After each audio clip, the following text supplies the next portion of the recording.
बच्चों, welcome back to my channel studies fair. तो आज का हमारा topic structure of chromosome, cell cycle and cell division है हमारा आज का टॉपिक। एंड हमने इसके बारे में कुछ बेसिक पॉइंट्स पढ़ लिए हैं। हमने सेल के बारे में पूरा डिटेल टॉपिक पढ़ लिया। अगर आपने वो नहीं देखा है तो please go and check out cell one shot class 10th biology ICSE students. All my videos will be exclusively for ICSE students.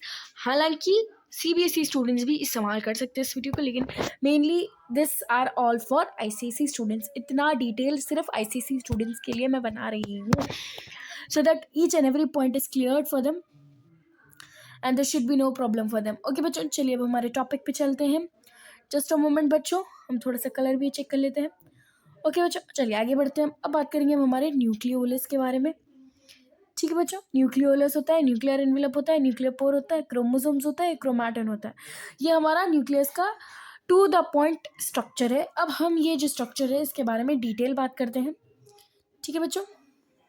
अरे भाई साहब, बहुत सता रहा है ये हमको। लिटरली हम कह रहे हैं why is it not coming, या नाउ इट केम। ठीक है बच्चों, each cell has a nucleus except some such as the RBCs। तो RBCs सिव ट्यूब सेल्स जो वास्कुलर प्लांट्स में होते हैं, इनके अलावा बाकी सब जो सेल्स होते हैं उनमें न्यूक्लियस होता है। ठीक है बच्चों, हर सेल के पास यूजुअली वन न्यूक्लियस होता है, यानी कि वो यूनी न्यूक्लिएट होते हैं। यूनी न्यूक्लिएट बच्चों, मैं पॉइंट लिखते जा रही हूँ, आप लोग भी लिख सकते हैं। यूनी न्यूक्लिएट होते हैं at a certain condition, at some variation they might be multinucleate. I am sure आपको नजर आ रहा होगा बच्चों। मैंने सोचा था व्हाइट बोर्ड पे एक्सप्लेन करूँ बच्चों, but I am sure there will be some points that I would definitely be missing out. बेहतर है कि बच्चों के लिए कोई रिस्क ना लिया जाए और क्लियरली उनको एक्सप्लेन किया जाए हर एक चीज़ पढ़ पढ़ के। ठीक है बच्चों, आगे बढ़ते हैं हमारे टॉपिक से। That is nucleus, nuclear envelope से बॉन्ड होता है, यानी कि जो हमने हमारे प्रीवियस पॉइंट में पढ़ा था, राइट, यहाँ पे हमने न्यूक्लियर एनवेलप के ताल्लुक से पढ़ा था। ठीक है बच्चों, ये आप देख रहे हैं, ये हमने न्यूक्लियर एनवेलप के ताल्लुक से पढ़ा था इधर। यही है हमारा न्यूक्लियर एनवेलप। अब आप एक बार क्या करो, ये पूरे स्ट्रक्चर को अच्छे से क्लियरली देख लो, ठीक है, ताकि आगे हम जब जाएंगे तो मुझे आपको पीछे बताना ना पड़े कि भाई है क्या PDF में हमारे। ठीक है बच्चों, आगे बढ़ते हैं हम हमारे टॉपिक से। ठीक है, नाउ इसमें पेरी न्यूक्लियर स्पेस भी होती है। देखिए आप, मैं आपको एग्जाम्पल दे दूँ बच्चों, एग्जाम्पल देती हूँ मैं आपको पेरी न्यूक्लियर स्पेस के ताल्लुक से कुछ एग्जाम्पल्स देती हूँ। देखिए, ये जो पेरी न्यूक्लियर स्पेसेस होते हैं एंड सेरेब्रोस्पाइनल स्पेसेस होते हैं, देखिए बच्चों, हर एक ऑर्गन जो हमारे लिए बहुत इंपॉर्टेंट होता है उसमें स्पेसेस प्रेजेंट होते हैं एंड दो spaces are very very very necessary for us. ठीक है, अब जैसे कि हमारे पास न्यूक्लियस है, ठीक है, न्यूक्लियस में क्या है, पेरी न्यूक्लियर स्पेस, PNS, ठीक है, पेंस, ठीक है, perinuclear space. They are many different, जैसे कि सेरेब्रोस्पाइनल फ्लूइड या स्पेस। ठीक है बच्चों, एग्जाम्पल्स दे रही हूँ मैं आपको। तो हर एक इंपॉर्टेंट ऑर्गन, हर एक इंपॉर्टेंट चीज में हमारे पास स्पेसेस प्रेजेंट होते हैं to act as a barrier.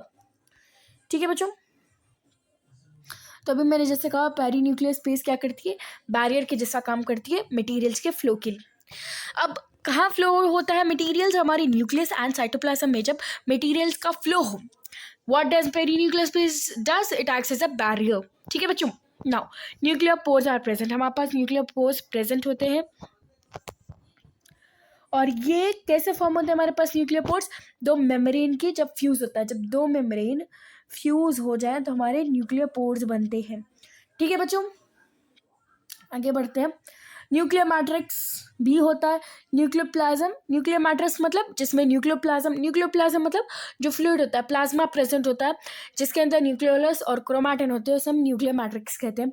Nucleolus जहाँ पे एक्टिव RNA सिंथेसिस होती है and it is not bound by any membrane, its contents are continuous with the nucleoplasm, यानी कि न्यूक्लियोलस के जो कंटेंट्स होते हैं वो न्यूक्लियोप्लाज्म के साथ में होते हैं। क्रोमैटिन क्या, हमारा लूज इंडिस्टिंक्ट नेटवर्क है, किसका, न्यूक्लियो प्रोटीन फाइबर्स का, जो कि हमारे इंटरफेस में प्रेजेंट होते हैं। ये फेज हमें मायोटिक डिवीजन में देखेगा। ठीक है, meiotic as well as mitotic division, जो कि हम हमारे आगे वीडियो में समझेंगे। ठीक है बच्चों, क्रोमैटिन स्ट्रक्चर्स किससे डेवलप होते हैं, ये डेवलप होते हैं डिस्टिंक्ट क्रोमोसोम से। ठीक है, जो क्रोमोसोम्स हमने हमारे प्रीवियस पॉइंट में समझे थे, this is what how it looks like. एक मिनट बच्चों, ऐसे कुछ हमारे पास बहुत इस तरीके से कुछ क्रोमोसोम्स प्रेजेंट होते हैं। ठीक है बच्चों, आगे बढ़ते हैं अब हमारे पॉइंट से। That is DNA contains histone proteins, non histone proteins और आरएनए। डीएनए क्या है बच्चों हमारा? What is DNA? DNA is the genetic material. Okay, DNA is distributed among 23 pairs of chromosomes. तो हमारे पास कितने क्रोमोसोम्स होते हैं? 23 पेयर्स, जिसमें से देयर इज अ डिस्टिंक्शन। ठीक है बच्चों, 23 में से 2 पार्ट्स होते हैं, 22 जो कि हमारे ऑटोसोम्स है and 1 pair being sex chromosome, जो हमें बताता है कि फीमेल है या मेल है। ठीक है बच्चों, now classification of chromosomes. 4 types में क्लासिफाइड है हमारे पास क्रोमोसोम्स। सॉरी बच्चों, मैंने आई थिंक ऊपर नहीं बताया। क्रोमोसोम्स होते क्या है बच्चों? क्रोमोसोम्स में होते हैं प्राइमरी कंस्ट्रक्शंस, यानी कि दबा हुआ पार्ट जिसे हम सेंट्रोमियर बोलते हैं, और उसी के अंदर होता है एक डिस्क शेप, यानी कि इसके साइड्स में होता है डिस्क शेप्ड काइनेटोकोर्स। ओके बच्चों, और ये जो क्रोमोसोम्स का क्लासिफिकेशन है, it is totally based on the position of the chromosome present. अब 4 टाइप्स में होता है, मेटासेंट्रिक, सब मेटासेंट्रिक, एक्ट्रोसेंट्रिक एंड टीलोसेंट्रिक। ठीक है बच्चों, आई होप आपको क्लासिफिकेशन समझ में आ चुका होगा। नाउ मेटासेंट्रिक में होता क्या बच्चों? जो सेंट्रोमियर है ये लोकेटेड होता है इन द मिडिल, जो 2 इक्वल आर्म्स फॉर्म करता है इन द क्रोमोसोम। अब आप बोलोगे मैम हमें नहीं समझ में आ रहा, आप सिर्फ बोल रही हो, हमें कुछ पिक्टोरियल रिप्रेजेंटेशन भी तो बताइए। तो ये हमारा पिक्टोरियल रिप्रेजेंटेशन बच्चों। ओके, ना हमने अभी मेटासेंट्रिक में क्या कहा? हमने ये कहा कि जो सेंट्रोमियर है ये बीच में होता है और 2 इक्वल आर्म्स बनाता है। ये देख रहे हैं आप, 2 इक्वल आर्म्स। ठीक है, सब मेटासेंट्रिक जो सेंट्रोमियर हमारे पास हल्का सा अवे फ्रॉम द मिडल होता है। ठीक है, resulting in 1 arm being longer. तो ये हिस्सा हमारा थोड़ा सा लंबा है, वाइल ये हिस्सा, सॉरी 1 मिनट बच्चों, ये हिस्सा हमारा छोटा है, ये हिस्सा बड़ा है, आर्म। ठीक है बच्चों, आगे बढ़ते हैं। सेंट्रोमियर लोकेटेड, एक्रोसेंट्रिक में centromere close to the end, यानी कि ये एंड के करीब होता है। देख रहे हैं आप कितना छोटा सा आर्म है इसका, और एक आर्म बहुत बड़ा है इसका, ये दिख रहा है आपको। नेक्स्ट इज टीलोसेंट्रिक, जहाँ पे जो हमारा सेंट्रोमियर के टर्मिनल पॉइंट पे प्रेजेंट होता है। Okay, and this is chromosome showing satellite region, जहाँ पे जब क्रोमोसोम अपना सैटेलाइट रीजन बताता है, वो किस तरीके से बताता है? इससे ऊपर के पॉइंट है सेकेंडरी कंस्ट्रक्शन करके। ठीक है बच्चों, अगर आप चाहते हैं तो please take a screenshot, it is very good for you guys. और if you are writing the points, it is very very very very बहुत अच्छी बात है। आपको क्लास के साथ ही साथ रिविजन भी हो जाएगा, आप सुनते भी रहोगे, लिखते भी रहोगे। ठीक है बच्चों, आगे बढ़ते हैं अब हमारे टॉपिक से। सैटेलाइट्स होते क्या? मैम आपने तो कह दिया सैटेलाइट्स है। अब ये सैटेलाइट्स होते क्या है? ये स्मॉल फ्रेगमेंट्स होते हैं जो नॉन स्टेनिंग सेकेंडरी कंस्ट्रक्शन से बनते हैं। मतलब छोटे छोटे ऐसे टुकड़े होते हैं जो कि नॉन स्टेन्ड होते हैं। स्टेन्ड मतलब कैसे मालूम बच्चों? 1 मिनट, स्टेन्ड मतलब 1 minute, let me change the colour, थोड़ा सा आपको कलरफुल मिल जाएगा। ठीक है बच्चों, नॉन स्टेन्ड मतलब ये होते हैं, स्टेन्ड मतलब ऐसे जो ऐसे देख रहे हो बच्चों, किस तरीके से पूरा कलर्ड होते हैं, ये सेकेंडरी कंस्ट्रक्शंस होते हैं। ठीक है बच्चों, आगे बढ़ते हैं हम। डीएनए स्ट्रक्चर, डीएनए होता क्या है? हम डीएनए करते हैं, आखिर है क्या भाई ये डीएनए? बस कर दो डीएनए को, ऐसे सोच रहोगे ना बच्चों। डीएनए के 1 पॉइंट इंपॉर्टेंट है, इट इज जेनेटिक मटेरियल। बच्चों मेरे साथ लिखो इंपॉर्टेंट पॉइंट्स इसके। जेनेटिक मटेरियल होता है, 1 मिनट बच्चों। ठीक है, यहाँ पे मैं कुछ पॉइंट्स लिखूंगी, प्लीज राइट विथ मी। ठीक है, जेनेटिक मटेरियल में जो इंपॉर्टेंट पॉइंट्स हो रहे हैं ना बच्चों, मैं कोने में लिखते जा रही हूँ, please write it with me. Genetic material होता है डीएनए। डीएनए में इसका फुल फॉर्म होता है deoxyribonucleic acid, deoxyribonucleic acid, ribonucleic acid. Acid तो आई एम श्योर आपको राइटिंग पता ही होगा क्या होता है acid. Next point is it is made up of nucleotides. किससे बने होते हैं बच्चों? ये न्यूक्लियोटाइड से बने होते हैं। और ये ह्यूमन बींग्स, या अगर अच्छे से कहूँ बच्चों तो ये कैसे बींग्स में होते हैं? जस्ट अ मिनट बच्चों, let me tell you, they are present in almost every single thing being living beings ही चलो कह देते हैं, क्योंकि एंड लिविंग बीन्स। 1 मिनट बच्चों, बहुत लंबा लिख दिया मैंने, इसके साथ मुझे एक और एक पॉइंट लिखना था। Please write it with me बच्चों points. Why am I saying this, you might ask, इतने बार क्यों कह रहे हैं मैम, हमने ये लिखना है, आप लिखेंगे, नहीं लिखना है नहीं लिखेंगे। लेकिन बच्चों अगर आप ये पॉइंट्स लिखोगे you will be you know clear with the points. ये स्टोन्स होते हैं इसमें। ओके, वर्ड समझ में आई बच्चों? अगर हम आपको नहीं दिख रहा है तो you can check it out ना बच्चों, कुछ ऐसी बड़ी बात तो है नहीं। ठीक है बच्चों, हल्का सा मैं यहाँ पे इरेज कर देती हूँ बिकॉज इधर लिविंग बीन सही से दिख नहीं रहा है आपको। I write it with my again and again. आपको जब तक क्लियर ना आ जाए note I will not leave it. So these are some important points that you should write about DNA. अगर आप ये पॉइंट्स लिखते हो you will definitely secure good marks. ठीक है बच्चों, 1 minute, let me write it over here, living beans. 1 minute, pen हमारा कहाँ जा रहा है भाई? Living beans. ठीक है बच्चों, आई होप आपको यहाँ तक क्लियर हो गया होगा कॉन्सेप्ट। ठीक है बच्चों, अभी हमारे पास है टाइम, इसलिए मैं आपको बहुत अच्छे से समझाने की कोशिश कर रही हूँ। मैं ऐसा नहीं चाह रही हूँ कि आपको फास्ट एक्सप्लेन कर दो और आप बाद में कहो मैम कुछ समझ में ही नहीं आया था। ठीक है, चलिए अब हमारे कॉन्सेप्ट पे बढ़ते हैं आगे। जैसे कि मैंने कहा, DNA is made up of deoxyribonucleic acid. It is a macromolecule, it is found inside the nucleus. ठीक है बच्चों, ये सब पॉइंट्स तो मैंने कह दिए थे आपको। जस्ट अ मिनट बच्चों, बहुत ज़्यादा हो जा रही है मोटाई पेन की, I don't know why is it happening. It is clear. ठीक है बच्चों, it is a macro molecule found inside the nucleus. इसके पास डबल हेलिकल स्ट्रक्चर होता है। अब आप पूछोगे मैम ये डबल हेलिकल स्ट्रक्चर क्या है? डबल हेलिकल स्ट्रक्चर मतलब बच्चों कुछ इस तरीके से। अब आप बोलेंगे मैम ये कैसा स्ट्रक्चर बना रहे हो, तो ये कुछ इसका स्ट्रक्चर होता है double helical. This is what DNA looks like. ठीक है बच्चों, this is what DNA look like. इससे हम ऐसे कुछ तरीके से बनाते हैं। Wait, I try it more clearly for you guys, because अगर आपको ही नहीं समझ में आया तो पॉइंट क्या है? Still it is not coming, why is it so? I don't know. Okay, now it might come, I think so. हाँ, कुछ इस तरीके से हमारा डीएनए का स्ट्रक्चर होता है। It is made up of repeating units of nucleotides, और हर न्यूक्लियोटाइड 3 मेन कंपोनेंट से बना होता है बच्चों। यहाँ पे हम देखेंगे ये हमारा मेन स्ट्रक्चर है। अब यहीं पे हम मेन पॉइंट्स क्लियर कर देंगे एंड फिनिश आउट करेंगे। अब देखो बच्चों, यहाँ पे मैं आपको थोड़ा और जूम कर देती हूँ स्ट्रक्चर पे, so that you understand it very clearly.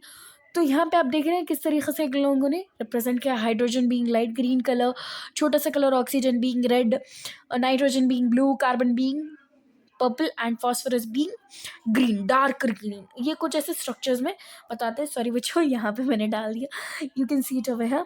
Okay बच्चों, नाउ अब 3 कंपोनेंट्स जिससे न्यूक्लियोटाइड बना होता है वो है major group, minor group and हाँ सॉरी बच्चों, ये बस इसका डायग्राम है। यहाँ पे इसके कंपोनेंट्स लिखाए गए हैं। That is pentose sugar, phosphate group and nitrogen base. Pentose sugar मतलब राइबोज, फॉस्फेट का ग्रुप, फॉस्फेट आपको पता है ना, पी फॉस्फेट एलिमेंट होता है केमिस्ट्री में, नाइट्रोजन बेस से बना होता है। ठीक है, ये सब प्रेजेंट होते हैं ना। अगर हम बात करें डीएनए में क्या होता है, डीएनए में ये 4 नाइट्रोजीनियस बेसिस।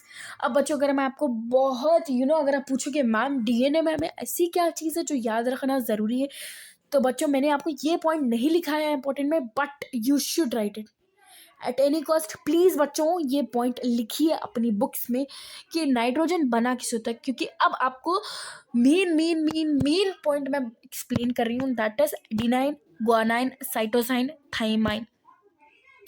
ये ऐसे बॉन्ड है जो हमें समझना इतना ज़रूरी है। You might tell me ma'am आप इतना क्यों कह रहे हो इसके ताल्लुक से, why are you telling so much about it? क्योंकि यही 4 नाइट्रोजनस बेसिस है जिसका आपको 11th 12th नीट प्रिपरेशन में हेल्पफुल होगा। यही डीएनए के मेन सिस्टम होता है, यानी कि यही डीएनए के 4 नाइट्रोजनस बेसिस होते हैं। First is adenine, guanine, cytosine and thymine. ये 4 होते हैं। जो एडेनाइन है ना बच्चों, ये पेयर अप करता है थाइमाइन के साथ। अब आप पूछोगे मैम ये कैसे करते हैं? 1 मिनट बच्चों, if you want I will change the colour as well of the pen, because बहुत लाइट कलर है, I hope so, and you might need a little bit darker colour. I am sure you might not tell me because मैं आपसे बहुत दूर हूँ, but हाँ videos के through बहुत करीब हूँ। तो यहाँ लिख देते हैं बच्चों point. First being adenine plus thymine. ये प्लस क्या है? ये प्लस ये हमारा 2 हाइड्रोजन बॉन्ड्स। 1 मिनट बच्चों, एडेनाइन प्लस थाइमाइन, ये 2 हाइड्रोजन बॉन्ड से बना होता है, ठीक है। साइटोसाइन एंड गुआनाइन बना होता है 3 हाइड्रोजन बॉन्ड से, इनका ये बॉन्डिंग होती है 3 हाइड्रोजन बॉन्ड्स। एक मिनट है बच्चों, 3 हाइड्रोजन बॉन्ड्स, ठीक है बच्चों, तक बात समझ में आ गई। आगे बढ़े अब हम, ठीक है। Each DNA molecule has a property to duplicate और रेप्लिकेट इटसेल्फ। डुप्लीकेट मतलब अपना एक और एक क्लोन बनाना। मतलब आप बोलोगे मैम क्लोन भी कह रहे हो अब डुप्लीकेट भी कह रहे हो, बात क्या कहना चाहते हो? तो मतलब डीएनए के पास एक स्पेशल फीचर होता है बच्चों, जहाँ पे, एक मिनट बच्चों, ये अपना एक और एक क्लोन बनाता है, ठीक है। रेप्लिकेट मतलब ये अपने को ही रिप्लिकेट कर देता है। डुप्लीकेट बनाता है, अपने आप को रेप्लिकेट कर देता है। रेप्लिकेट मतलब आप पूछोगे मैम ये क्या है? जब 2 डीएनए एक साथ वर्क करने लग जाए तो ये रेप्लिकेशन कुछ ऐसा फॉर्म करते हैं, ठीक है बच्चों। रेप्लिकेट करना भाई लफ्ज़ ही आपको समझा देगा, मुझे इतना आपको डीपली समझाने की ज़रूरत नहीं है, ठीक है। तो आगे बढ़ते हैं बच्चों। रेप्लिकेशन कैसे टेक्स प्लेस होता है? ड्यूरिंग माइटोसिस होता है, in which the helical structure of DNA gets open to one and the free strand give rise to new complementary strands. मतलब यहाँ पे आपको और अच्छे से समझाया गया है बच्चों। यहाँ पे ये क्या कह रहा है मालूम कि रेप्लिकेशन होता कैसे है? जब एक डीएनए का स्ट्रक्चर, ठीक है, ये इसकी जो एंड है, यहाँ देख रहे हो बच्चों आप लोग, एक मिनट मैं आपको और अच्छे से इसका क्लियर डायग्राम देती हूँ।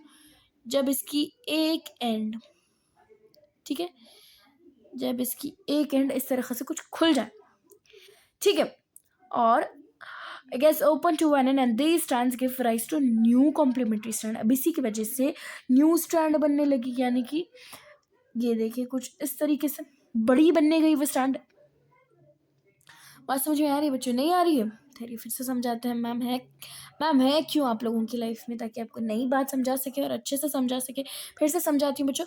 रेप्लिकेशन मतलब जब ये एक स्ट्रैंड थी हमारे पास, एक मिनट बच्चों क्या हो रहा है आज पता नहीं, बहुत टाइम वेस्ट हो रहा है मेरा, ठीक है।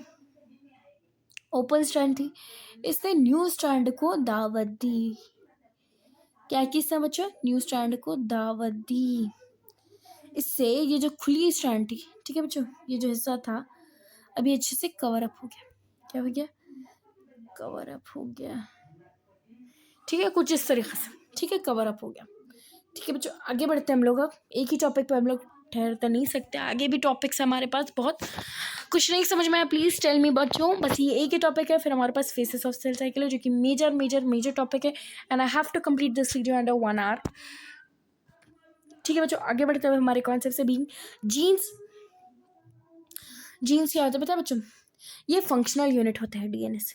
इन्हीं की वजह से, जैसे कि अगर फॉर एग्जांपल कहूँ मैं, बहुत लोग कहते हैं कि बच्चों को गुस्सा कब आता है, बच्चों को गुस्सा क्यों आता है, बच्चे ऐसे गुस्सैल क्यों होते हैं, या कोई भी ऐसा फीचर जो होता है ना जो पेरेंट्स से रिजेंबल करे, या फिर रिलेटिव से रिजेंबल करे, या फिर अपने ग्रैंड पेरेंट्स से रिजेंबल करे। ये क्यों रिजेंबलेंस होता है बच्चों? ये जो जीन है ना जो प्रेजेंट होता है हमारी डीएनए में, सॉरी नॉट डीएनए में प्रेजेंट होता है बच्चों। जो जो जीन हमारे डीएनए में प्रेजेंट होता है ना बच्चों, तो ये क्या करता है मालूम बच्चों? ये इनहेरिटेंस का एक मेजर प्रोपेगेंडा कह सकते हैं, मेजर पॉइंट कह सकते हैं। ये क्या करता है ना बच्चों, जो इनहिबिशन हमारी लाइफ में, जहाँ पे हम इनहिबिट करते हैं गुस्सा अपने पेरेंट्स का, या फिर अपने पेरेंट्स का क्वाइटनेस, पोलाइटनेस, ये जो होता है ना। अब कभी कोई कहते था रिलेटिव्स तुम तुम्हारे पापा के जैसे हो, या तुम तुम्हारे मम्मा के जैसे हो, that means that you have some inheritance of them, you have some characters of them, you have some features of them, you have some resemblance of them। तो ये पॉइंट होता है और कुछ नहीं। तो अब आगे बढ़ते हैं बच्चों, थोड़ा सा ज़्यादा हो गया ये टॉपिक में डीप तो आगे बढ़ते हैं बच्चों इस टॉपिक से ही। तो जीन, जैसे कि मैंने अभी आपको कहा, फंक्शनल यूनिट ऑफ डीएनए, ये क्रोमोसोम में प्रेजेंट होता है, और डेवलपमेंट ऑफ एक या उससे ज़्यादा के ट्रेट्स, जिसे हम जेनेटिक ट्रेट्स कहते हैं, इनको कंट्रोल करता है, ठीक है बच्चों। Through proteins encoded by it. तो जो भी प्रोटीन्स होते हैं ना, इनको एनकोड करना बहुत ज़रूरी होता है। एनकोडिंग, प्रोटीन्स हमारे कोडेड होते हैं, उन्हें हम एनकोड करते हैं। अभी मैंने आपको कहा जो जीन्स होते हैं ना, जीन्स के पास जेनेटिक ट्रेट्स होते हैं। बच्चों मेरी आवाज़ में थोड़ी सी खराश हो सकती है, सॉरी फॉर इट, क्योंकि मेरी तबीयत थोड़ी सी नहीं चल रही है सही। बट आई थॉट कि आज मैं अगर video at night time if I am preparing the video due to some HD quality problem, मुझे नेक्स्ट डे आ रहा है आपका वीडियो, मतलब मुझे आपको नेक्स्ट डे पब्लिक करना पड़ेगा वीडियोज़ को। Still it is unlisted, you can checkout, मतलब आपको लिंक के थ्रू आप चेकआउट कर सकते हैं। ठीक है बच्चों, आगे बढ़ते हैं हमारे टॉपिक से। हमने ये तो ख़त्म कर दिया था भाई, पीछे कैसे हो गया ये? हाँ, यहीं गए हैं हम बच्चों, ये वी हैव डन कंप्लीटेड ना। आगे बढ़ते हैं बच्चों इसी टॉपिक में, हमारे जीन्स में। ये जीन्स की जो टॉपिक है ना बच्चों, ये समझना बहुत ज़रूरी है, इसी से आप समझोगे आगे के पॉइंट्स। ठीक है बच्चों, आगे बढ़ते हैं। It is the basic unit through which the genetic transformation information is transferred from parent to their offsprings. मतलब पेरेंट्स से ऑफस्प्रिंग में जो जेनेटिक इन्फॉर्मेशन जाती है, ये जीन्स के थ्रू ही होती है। हर इंसान के पास 2 कॉपीज़ होती है एक जीन की, जो इनहेरिटेड होती है फ्रॉम ईच पेरेंट, मतलब मदर से एक और फादर से एक। ये 2 जीन्स होते हैं, ये दोनों भी एक ही पर्सन यानी कि बच्चे में होते हैं। This is what it is saying. Genes के पास म्यूटेशंस होते हैं, उनके सीक्वेंस में कुछ म्यूटेशंस होते हैं। इसकी वजह से डिफरेंट वेरिएंट्स होते हैं, जिसे हम एलाइल पॉपुलेशन भी कहते हैं। जब डिफरेंट वेरिएंट्स हो, जेनेटिक म्यूटेशंस हो, जब जीन्स में म्यूटेशंस हो, उनकी सीक्वेंस में, जब जीन्स की सीक्वेंस में म्यूटेशंस हो, इसी की वजह से डिफरेंट वेरिएंट्स आते हैं, जिसे हम एलाइल पॉपुलेशन कहते हैं। बात समझ में आ रही है बच्चों? क्लियर हुआ कुछ? ठीक है बच्चों, 1 मिनट आगे बढ़ते हैं। अब हमारे फेसेस ऑफ सेल साइकिल से ये समझते हैं बच्चों, ज़्यादा कुछ नहीं है ये टॉपिक में, बस अब हमें सेल साइकिल को डीपली समझना बहुत ज़्यादा ज़रूरी है बच्चों। जब तक आप सेल साइकिल नहीं समझोगे, आपको कुछ नहीं समझ में आएगा। And it is one of the most hardest topic. मैं कह रही हूँ ना बच्चों, ये ऐसा टॉपिक है, सेल साइकिल, जेनेटिक्स, इसमें आपको हर चीज़ की बारीकी पता होना ज़रूरी है। आप कुछ भी कर लो, आपको अगर बारीकी पता नहीं है तो आपको आगे समझ में नहीं आएगा। So please concentrate it. अगर और कुछ भी डाउट है बच्चों, please comment me so that I understand कि आपको यहाँ पे प्रॉब्लम हुआ है, आपको यहाँ पे समझ नहीं आ रहा है। बस देख लेने से कुछ नहीं होता। You have the right two point out the mistakes of mind. So please comment में अगर आपको कुछ भी ऐसा दिख रहा है कि मैम ने यहाँ पे नहीं बोला है ये पॉइंट, या मैम ने एक्स्ट्रा पढ़ा है, या मैम ने कम पढ़ा है, या कुछ भी आपके पास दिल में बात हो, प्लीज़ कमेंट मी। ओके बच्चों, आगे बढ़ते हैं अब हमारे टॉपिक से, फेसेस ऑफ सेल साइकिल। ठीक है बच्चों, यहाँ पे जो फेसेस होते हैं ना सेल साइकिल के, देखिए अब यहाँ पे हम हर एक चीज़ को लाइन बाय लाइन समझेंगे, क्योंकि मैंने भी आपको कहा ये बहुत टफ चैप्टर है। ठीक है बच्चों, बहुत कंसाइज वे में समझाऊंगी, आपको चुटकियों में आ जाएगा ये चैप्टर। ठीक है, now the sequence of events by which a cell duplicates its genome, synthesis other cell constituents and eventually divides into 2 daughter cells। मतलब अब आपको इसे मैं इस तरीके से समझाती हूँ कि आप और अच्छे से समझे। For example, this is a cell, इसका जीनोम प्रेजेंट होता है इसमें। ठीक है, अब चाहते हैं तो रुकिए, मैं थोड़ा सा और बड़ा सा स्ट्रक्चर बना देती हूँ। इसमें जीनोम प्रेजेंट होता है, दिस इज नॉट क्रोमोसोम बच्चों, जीनोम होता है। अब ये जो जीनोम है, ये क्या करेगा पता है बच्चों? ये डुप्लीकेट करेगा और सिंथेसाइज करेगा जो हमारे सेल कॉन्स्टिट्यूएंट्स। हमारे सेल कॉन्स्टिट्यूएंट क्या है? जो ऑर्गेनेल्स प्रेजेंट होते हैं, और इवेंचुअली 2 डॉटर सेल्स में डिवाइड कर देगा। ठीक है बच्चों, यही बात ये पॉइंट में कही गई। जो सेल साइकिल्स में इवेंट्स होते हैं, ये जेनेटिक कंट्रोल के अंदर होते हैं। जो भी सेल साइकिल में वर्क होगा बच्चों, ये जेनेटिक कंट्रोल के थ्रू ही होगा। ठीक है बच्चों, आगे बढ़ते हैं अब हम लोग फेसेस ऑफ सेल साइकिल में, जहाँ पे हम लोग बात करेंगे ड्यूरेशन कितना होता है, उसके फेसेस कितने होते हैं, और फेसेस को और डिटेल में समझा जाएगा। ठीक है बच्चों, आगे बढ़ते हैं हमारे टॉपिक से, that is duration of the cell cycle varies from organism to organism. तो हर एक ऑर्गेनिज्म में अपना अपना अलग अलग ड्यूरेशन होता है, ऑर्गेनिज्म के अलावा भी सेल में भी अपना एक ड्यूरेशन होता है डिफरेंट। अब जो ड्यूरेशन है सेल साइकिल का ह्यूमंस में 24 आवर्स है, वाइल यीस्ट में सिर्फ 90 मिनट्स है।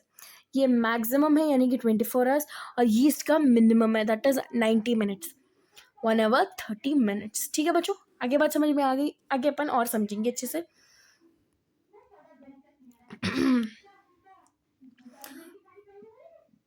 तो सेल साइकिल में 2 फेजेस होते हैं बच्चों, इंटरफेस, एम फेस। इंटरफेस में डिवीजन होता है 3 फेसेस का, हम लोग आगे समझेंगे बच्चों। इंटरफेस क्या होता है, जी फेस क्या होता है, एस फेस क्या होता है, G2 फेस क्या होता है, एम फेस क्या होता है, ये सब हम आगे समझेंगे। You need not to worry about it. तो G1 फेस को हम क्या कहते हैं, गैप 1। एस फेस को जहाँ पे सिंथेसिस हो, G2 फेस यानी कि गैप 2, एम फेस यानी कि कैरियोकाइनेसिस एंड साइटोकाइनेसिस। देख लीजिए बच्चों यहाँ पे क्लियरली। कैरियोकाइनेसिस मतलब बच्चों अगर मैं बेसिक मतलब समझाऊँ, what do you mean by karyokinesis, जब ये हमारा सेल है, इसके अंदर ये न्यूक्लियस होता है, जब ये न्यूक्लियस डिवाइड करे यानी कि 2 न्यूक्लियाई में बदल जाए, 2 से 4 न्यूक्लियाई हो जाए। साइटोकाइनेसिस मतलब, अब आप पूछोगे मैम साइटोकाइनेसिस क्या है, ये हमारा कुछ साइटोप्लाज्म है। ठीक है बच्चों, जब ये साइटोप्लाज्म, हम एक साइटोप्लाज्म को चलिए पकड़ लेते हैं एज एन इमेजिनेशन, बच्चों इमेजिन करना है इस चीज़ को, और ये साइटोप्लाज्म एक, ये 2 में डिवाइड हो गया, इसी कुछ तरीके को यानी कि साइटोप्लाज्मिक डिवीजन को हम साइटोकाइनेसिस, काइनेसिस का मतलब क्या होता है बच्चों, डिवीजन। आगे बढ़ते हैं बच्चों, हालांकि यहाँ पे कैरियोकाइनेसिस में मोर 4 फेसेस होते हैं जिसे हम प्रोफेस, मेटाफेस, एनाफेस और टीलोफेस कहते हैं। ये हम और डिटेल में समझेंगे, बस इतने ही फेसेस होते हैं। Please take a screenshot of the phases of the cell cycle बच्चों। यहाँ तक समझ में आ चुका होगा बच्चों। अब आगे बढ़ते हैं हम लोग इंटरफेस पे, जहाँ पे हम लोग, ये ऐसा फेज है जहाँ पे डिविजन के लिए प्रिपरेशन होता है, मतलब सेल अपने आप को डिवाइड करने के लिए प्रिपेयर करते हैं। और यहाँ पे जो सेल है ये ग्रो करता है और डीएनए रेप्लिकेट करता है। सेल में ग्रोथ होती है बच्चों, ठीक है, और ये रेप्लिकेट करता है। 1 मिनट बच्चों, just a moment, something happened, just give me 2 minutes, why this so happened. हाँ, अब आगे हम लोग हमारे टॉपिक पे बच्चों। Okay, now interface occupies more than 95% of the duration of the cell cycle। तो सेल साइकिल में जो 95% ड्यूरेशन होता है, क्योंकि यहाँ पे सेल का प्रिपरेशन ज़रूरी है। अगर सेल प्रिपेयर्ड होगा तो वो चुटकियों में डिवाइड कर देगा, अगर सेल ही प्रिपेयर नहीं तो डिवाइड कैसे करेगा, सोचो बच्चों। तो इसलिए प्रिपरेशन को ज़्यादा टाइम दिया जाता है। बहुत लोग इसे रेस्टिंग स्टेज भी कहते हैं, लेकिन ये रेस्टिंग स्टेज नहीं होता है। यहाँ पे सेल अपने आप को ग्रो करता है, डिवाइड करने के लिए प्रिपेयर करता है, एंड डीएनए का रेप्लिकेशन साइमल्टेनियसली होते रहता है। ओके बच्चों, नाउ इंटरफेस के अंदर 3 मोर फेसेस है, G1, S1 and G2 faces. Okay बच्चों, now what is meant by G1 phase, यहाँ पे it is a phase between the end of mitosis and the initiation of DNA replication। G1 phase में क्या होता है बच्चों, mitosis का जो डिवीजन होता है वो एंड हो जाता है और डीएनए रेप्लिकेशन इनिशिएट यानी कि शुरू हो जाता है, और ग्रोथ ऑफ द सेल ये फेज में ही स्टार्ट होती है। सिंथेसिस यानी कि इसमें डीएनए रेप्लिकेशन होता है। डीएनए का जो कंटेंट है 2C से 4C हो जाता है। क्रोमोसोम नंबर चेंज नहीं होगा, अगर वो डिप्लॉयड है यानी कि 2N है उसके अंदर, यानी कि 2 क्रोमोसोम्स है तो 2 ही क्रोमोसोम रहेंगे। ईच पेयर में कितने होते हैं बच्चों, 2 क्रोमोसोम, तो डिप्लॉयड होगा। इन this phase the centriole also duplicates in animal cells. जो एनिमल सेल्स होते हैं इसमें सेंट्रियोल भी डुप्लीकेट करता है। तो बात समझे, अगर बच्चों समरी दें हम इसकी, कैसे समझेंगे हम, 1 मिनट बच्चों, 1 मिनट। G1 फेज में क्या होता है बच्चों, माइटोसिस खत्म, एंड डीएनए स्टार्ट, रेप्लिकेशन इसका स्टार्ट हो जाता है, स्टार्ट। G2 में क्या होता है, G2 नहीं सॉरी बच्चों, S2 में क्या होता है, डीएनए रेप्लिकेशन होता है, रेप्लिकेट करता है डीएनए हमारा, रेप्लिकेशन होता है इसका, क्रोमोसोम नंबर सिमिलर होता है, क्रोमोसोम नंबर सिमिलर होता है, और सेंट्रियोल भी डुप्लीकेट करता है। ठीक है बच्चों, सेंट्रियोल भी डुप्लीकेट करता है। आगे बढ़ते हैं बच्चों हमारे पॉइंट पे, that is G2 phase. In this phase in which the proteins needed for mitosis are synthesize. यहाँ पे जो माइटोसिस के लिए जितने भी प्रोटीन्स इस्तेमाल होते हैं या उसको ज़रूरत होती है वो सिंथेसाइज करते हैं, एंड सेल ग्रोथ चलते ही रहती है। सेल की ग्रोथ, अब आप बोलो कि अम्मा ये लोग कितना सेल को ग्रोथ करें, जब तक अगर बच्चों सेल की ग्रोथ ही नहीं हुई और अगर वो डिवीजन के लिए तैयार नहीं है तो कैसे हम डिवाइड करेंगे। इसलिए सेल की जितना हो सके उतनी ग्रोथ होती है बच्चों, और डिवीजन में आसानी होती है। यहाँ तक आपको बच्चे क्लियर हो गया होगा पॉइंट। नाउ हम इस डायग्राम से समझेंगे कि किसका कितना ड्यूरेशन होता है। This is what the diagrams looks like बच्चों। G2, G1, S एंड ये जो फेसेस होते हैं यानी कि M फेस देख सकते हैं आप कितना मिली सेकेंड्स का है ये। इंटरफेस देख रहे हैं आप कितना ज़्यादा है, ये समझ ही सकते होंगे आप बच्चों, देख रहे हैं आप लोग समझ रहे होंगे। ठीक है बच्चों, आगे बढ़ते हैं हम हमारे पॉइंट्स हम। ठीक है, अगर आप चाहो तो इसका please take a screenshot if you want to, okay. Else you can even draw in there, आपको कहीं भी मिल जाएगा, बट हाँ if you taking a screenshot it is well and good, आपको कोई और सोर्सेज की ज़रूरत नहीं पड़ेगी बच्चों। आगे बढ़ते हैं। G2 फेस ये क्वेसेंट स्टेज है जहाँ पे सेल्स का डिवीजन नहीं होता। ये एंटर करते हैं, ये कहाँ से एंटर करते हैं, from G1 phase two G0 phase जाते लोग। बात समझ में आ रही है बच्चों? ये क्वेसेंट स्टेज है जहाँ पे सेल्स का डिवीजन नहीं होता है। Further enter after exiting from the G1 phase, यहाँ जब ये G1 फेज से निकलते हैं बाहर तो ये G0 फेज में जाते हैं। यहाँ पे जो सेल्स है ये मेटाबॉलिकली एक्टिव होते हैं, लेकिन ये प्रोलिफरेट नहीं करते जब तक रिक्वायर्ड नहीं हो, यानी कि ये डिवाइड नहीं करते जब तक ज़रूरत ना हो। ठीक है बच्चों। एम फेज रिप्रेजेंट करता है ऐसे फेज को जहाँ पे सेल का एक्चुअल डिवीजन होता है। ये न्यूक्लियर डिवीजन से स्टार्ट होता है एंड साइटोप्लाज्मिक डिवीजन पे एंड होता है। ठीक है बच्चों। सिग्निफिकेंस ऑफ सेल डिवीजन क्या है बच्चों, एक मिनट ज़रा टाइम देख ले बच्चों। हाँ सॉरी बच्चों, actually I have edited 2 points, ठीक है, वो एडिशन का ही है ये। चलिए हम लोग जल्दी वाइंड अप करते हैं फिर ये चैप्टर को बच्चों। सिग्निफिकेंस क्या है सेल डिवीजन का, यहाँ पे it is a mean of asexual reproduction in unicellular organisms. तो ये यूनिसेलुलर ऑर्गेनिजम्स में asexual reproduction in unicellular organisms में होता है ये cell division, okay. It is essential for the growth of a single cell zygote into a whole new multicellular organism। तो whole new multicellular organism में ये zygote को change करता है। ठीक है, repair of injuries, dead cells of the body का repair कराता है, यानी कि रिप्लेस करता है। सेक्सुअल रिप्रोडक्शन जहाँ पे मेयोसिस ओकर होता है। ये टाइप ऑफ जो सेल डिवीजन है ये सिर्फ प्रोडक्शन ऑफ गैमीट्स नहीं, न्यू कॉम्बिनेशन ऑफ जीन्स बनाता है, resulting in various among a population. तो ज़्यादा पॉपुलेशन में हेल्प करता है ये सेल डिवीजन का जो प्रोसीजर है, ये एवोल्यूशन ऑफ द स्पीशीज़ में भी मदद करता है।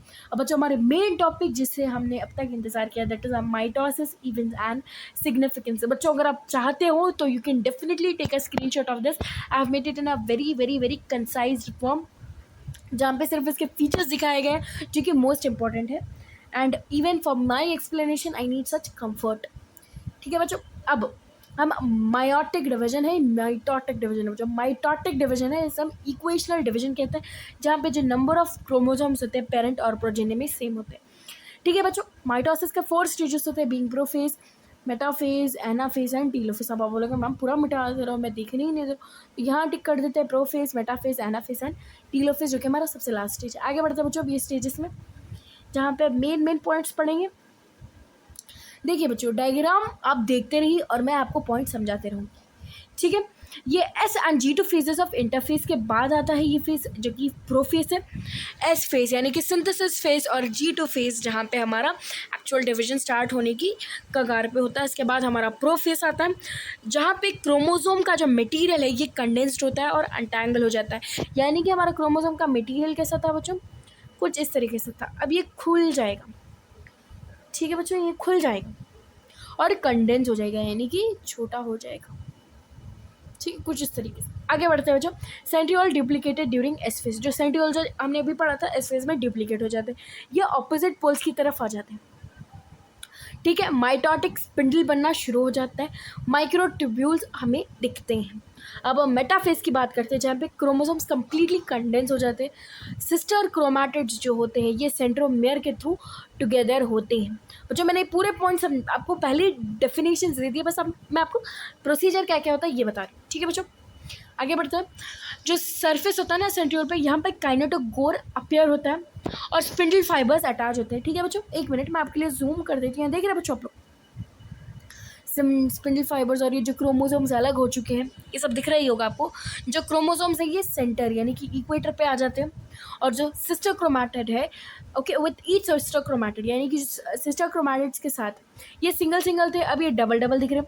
तो एक इसमें है सेंट्रियोल इसमें सेंट्रोसोम और एक इसमें सिस्टर क्रोमैटिड। ठीक है बच्चों, ये अटैच होता आते हैं, अटैच हो जाते हैं स्पिंडल फाइबर पे रेस्पेक्टिव पोल्स, यानी कि रेस्पेक्टिव पोल्स पे क्रोमोसोम सिस्टर क्रोमाटिस एक दूसरे के साथ स्पिंडल फाइबर से अटैच हो जाते हैं with the help of kinetochore. This plane of alignment of the chromosomes metaphase is called as metaphase plate, यानी कि हम इसे मेटाफेस प्लेट कहते हैं. आगे बढ़े बच्चों. ठीक है, अब हम एनाफेस एंटीलोफेस खत्म, बात फिर खत्म हो जाएगा फिर हमारा यहाँ तक पॉइंट.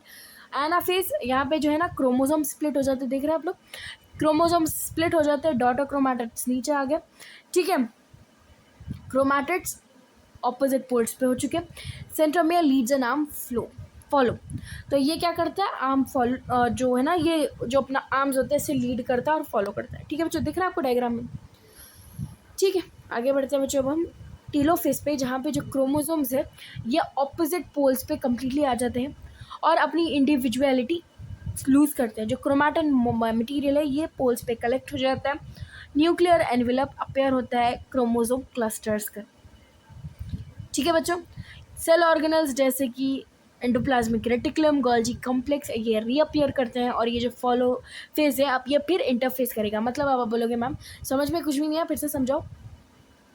देखो बच्चों, यहाँ पे क्या हो रहा था, हमारे क्रोमोसोम्स अलग हुए, क्रोमोसोम स्प्लिट हो गए थे, क्रोमोसोम स्प्लिट हुए, ये लोग जुड़े मेटाफेस पे सिस्टोक्रोमैटिड्स से, सिस्टोक्रोमैटिड्स प्लस क्रोमोसोम हुए और ये कहाँ आ गए, स्पिंडल फाइबर बना दिया. ठीक है बच्चों, मेरे साथ लिखना, ये इजी पॉइंट्स है. ठीक है बच्चों, स्पिंडल फाइबर पे आ गए.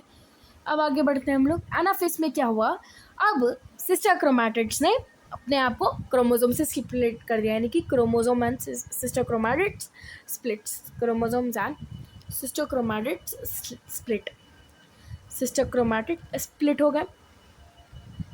ठीक है, ये एनाफेस में. अब टीलोफेस की कुछ मेन इंपॉर्टेंट पॉइंट्स लिखते हैं बच्चों, जिसके लिए मुझे पूरा हिस्सा चाहिए होगा.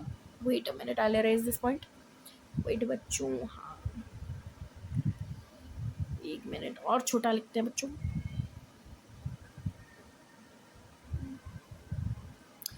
टीलोफेस में क्या बच्चों दिख रहा है, नहीं दिख रहा होगा आपको. How can I expect you to see when it is so small. Telophase, ठीक है, अब तो आपको दिख रहा ही होगा. टीलोफेस में क्या हो रहा है बच्चों, जो क्रोमोसोम्स है ये ऑपोजिट पोल पे चले जा रहे हैं, ऑपोजिट पोल पे चले गए. और अब ये अलग अलग थे ना बच्चों, अभी अपनी इंडिविजुअलिटी यानी कि अलग पना दूर करेंगे.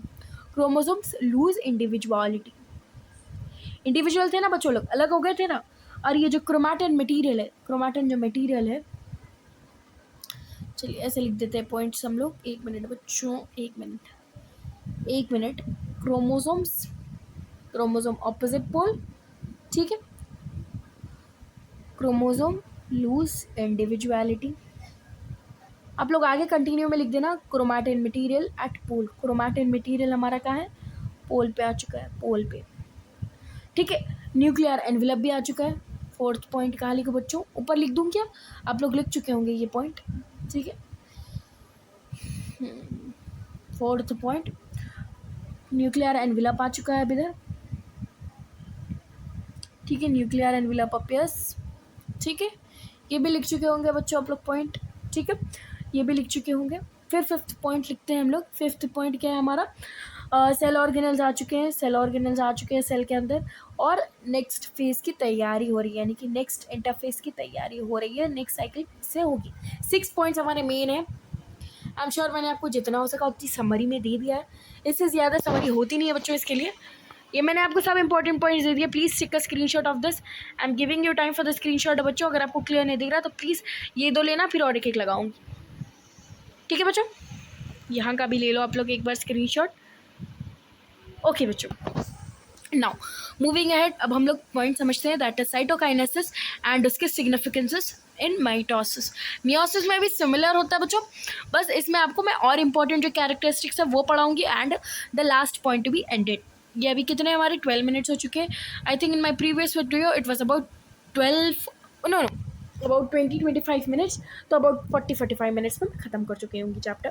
ठीक है बच्चों, कम टाइम रहेगा ना तो आप लोगों को ही अच्छा रहेगा देखने के लिए.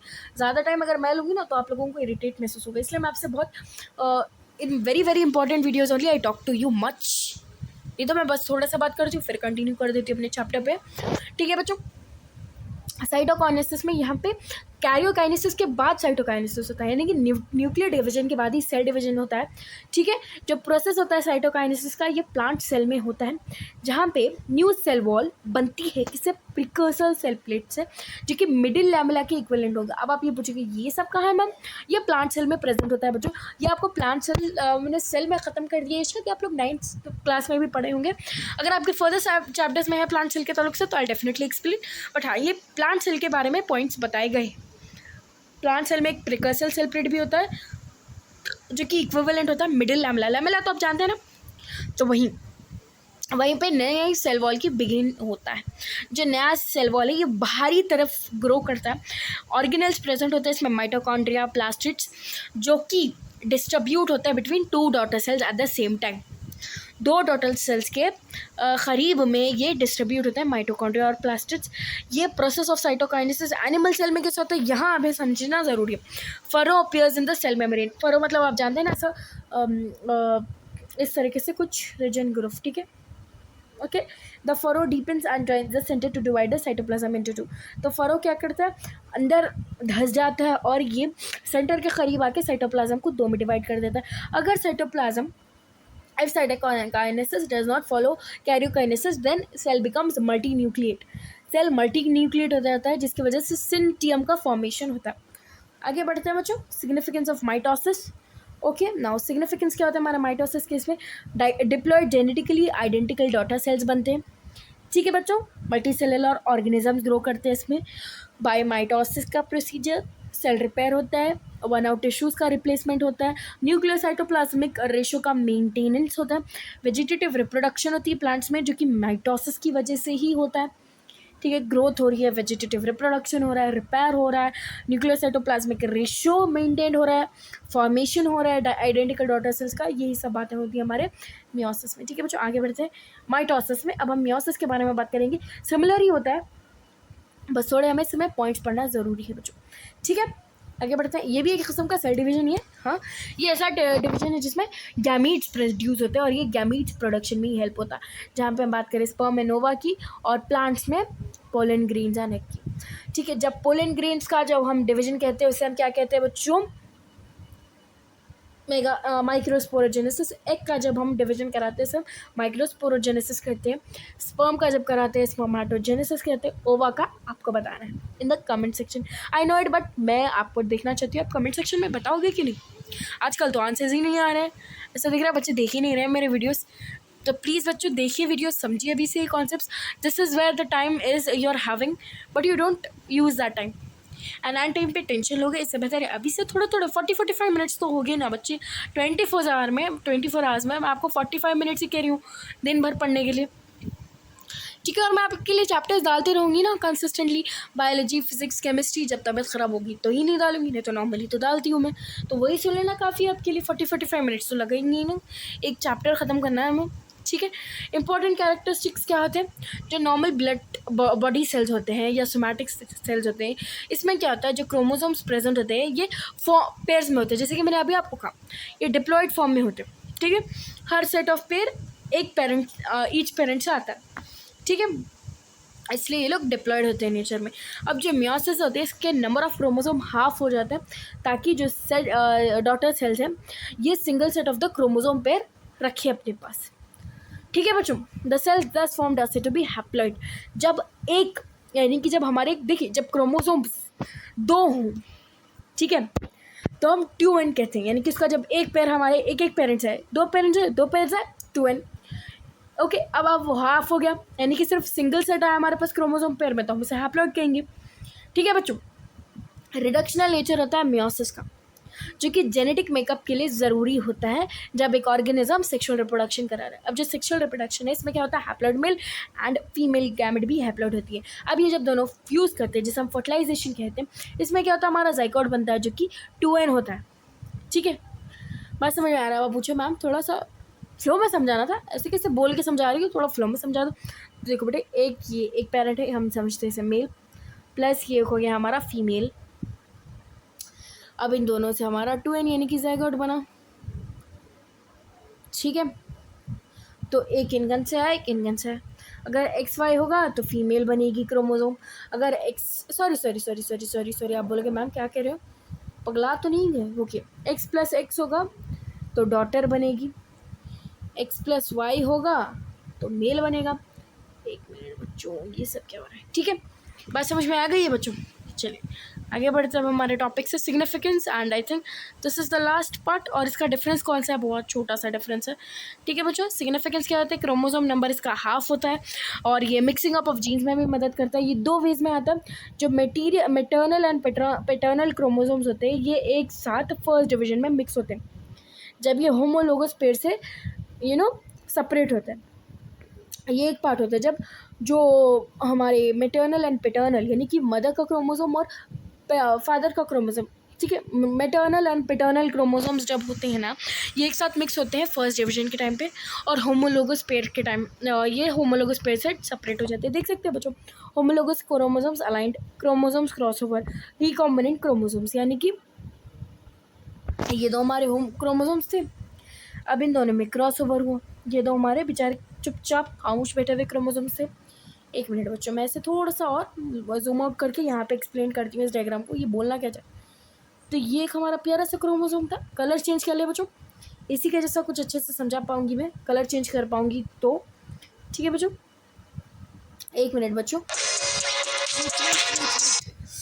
सॉरी सॉरी सॉरी सॉरी बच्चों, सॉरी बच्चों। मैम आप कहोगे मैम क्लास में बुला रही हो गाना सुनाने के लिए, सॉरी सॉरी सॉरी सॉरी, ये बस स्क्रीन ये चल रहा है ना तो इसी की वजह से। ठीक है बच्चों, आगे बढ़ते हैं अब हमारे टॉपिक से। Sorry sorry sorry, very sorry. Okay बच्चों, तो ये एक हमारा अनदर क्रोमोसोम है। ठीक है, अब ये दो क्रोमोसोम थे, ठीक है, अब ये एक क्रोमोसोम, एक मिनट बच्चों यहीं पे भी ये उतार देते हैं, सॉरी सॉरी, ये बहुत गड़बड़ी होता है बच्चों, हम टेलिंग ना, you can not even change the colour easily. तो ये तो थे, इसमें हुआ यूँ बच्चों, ये दोनों का एक दूसरे के साथ पैर मिल गया।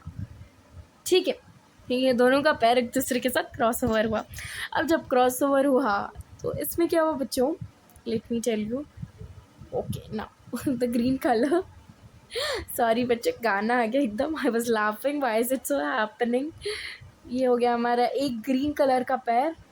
ओके बच्चों, सॉरी सॉरी, ये नहीं आना था इधर, सॉरी सॉरी बच्चों, ये हमारा सॉरी पूरी गड़बड़ी हो गई बच्चों। अब समझ चुके होंगे आप, सॉरी सॉरी बच्चों, अब आप समझ चुके होंगे ना कि यहाँ पे ये दोनों थे, ये दोनों का क्रॉस ओवर हुआ।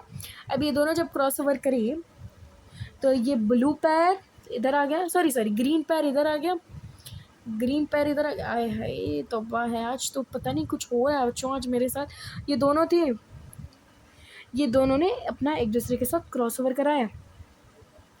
जब ये क्रॉस ओवर हुआ तो यहाँ पे हमारा, for example taking it as a green colour, green नहीं रेड ले लेंगे, हम इसे रेड ले लेंगे इधर हम, और इसका हम यहाँ पे ग्रीन ले लेंगे, ये पैर हमारा ग्रीन हो गया। बस समझ आ गया बच्चों? ठीक है, सॉरी बच्चों, इतना इनकन्वीनियंस और जितना कॉज हुआ है बच्चों आपको, sorry sorry sorry, I am very sorry, मुझे ऐसा नहीं करना चाहिए था, but I was not aware why is it so happening. ठीक है बच्चों, अब क्रॉस जॉइनिंग हमने समझ चुका है, जहाँ पे दो क्रोमोसोम्स एक दूसरे के साथ पैर अप करते हैं। ठीक है बच्चों, डिफरेंस क्या, बस एक ही पॉइंट है, नहीं और ये बहुत है पॉइंट, सॉरी सॉरी सॉरी। तो पहला पॉइंट क्या हमारा, कलेश पे कलेश हो रहा है बच्चों आज, पता नहीं क्यों इतना कलेश हो रहा है हमारे साथ।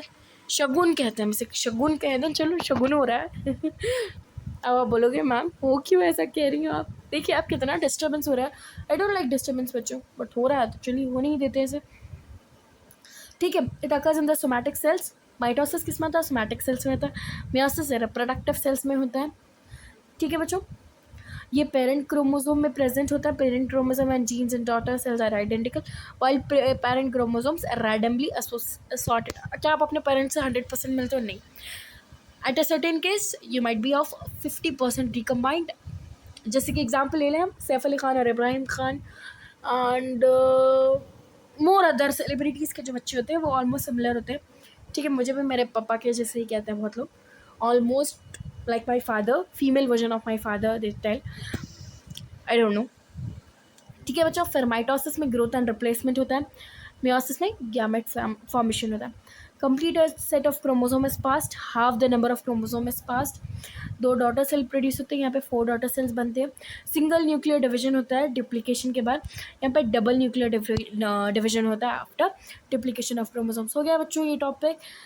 And I was not sure बच्चों इतना प्रॉब्लम होगा, बट हाँ you can take the screenshot of the differences बच्चों। And don't forget to like share and subscribe. अब होते रहेंगे शगुन, लेकिन हम हमारा वीडियो तो कंप्लीट करके ही रहेंगे, ख़त्म करके ही रहेंगे हमारा हम एक क्लास पर डे, ताकि आपको हर एक कॉन्सेप्ट एवरी सिंगल डे आता रहे और आप किसी तरीके से कोई प्रॉब्लमेटिक ना हो। बच्चों मैं तीनों सब्जेक्ट्स लेती हूँ आप लोगों के लिए, that is physics, chemistry and biology. मेरे फिजिक्स के भी वीडियोस डाले 10th क्लास के लिए।